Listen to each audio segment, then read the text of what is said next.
ደህና አደርክ ሀብቴ? ማደሩን ሳድር ያለው ልጆቹ ተቸገሩ እንጂ ምን ነው ደህና አላደርንም አሉ? ሸተሙጂ ነው ወጣ ዛሬ ነው እንደምታዩ ምን እዛ ትምህርት ቤቱ እዚህ ደግሞ እናንተ አስረጃችሁ ጸጉርሽ በጣም በጥሩ ሁኔታ ነው የተሰራው። አረ ከተፈታውት አንድ ወር ሞላኝ። ይቅርታ ያርጉልኝ ረዳት ፕሮፌሰር እሰራዋለሁ። እንዴ መደናነቅ እንኳን አይቻልም እዚህ ቤት? እንዴት ወጃ ምን ነው ጸጉር ለምን ተቆረጥከው? አረ እኔ ዛሬ ጸጉር ቤት አልሄድኩም። ትሬድ አልነበር እንዴ? የዛሬ ዓመት የተቆረጥኩት ይሄን ትምህርት ቤት ለምን እንደከፈትኩት ታውቃለህ? ያው ትውልድን ለማነጽ ነው አቆነሬ ዕውቀትን ለማሳለጥ ገቢ እንዲያስገኝ። አሁን የቸገረን እኮ በሚቀጥለው ሳምንት ከሌላ ትምህርት ቤት ጋር ግጥም ያላቸው እና በዩኒፎርም ሊገጥሙ ነው። ለምን በሱፍ አይጫወቱም?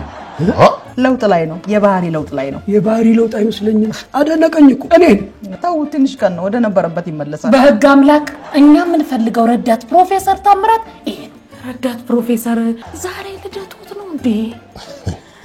አላስተዋላችሁኝም እንጂ ሁሌ እኮ እንደዚህ ነው። ያለ ማስተዋል ጉዳይ ነው።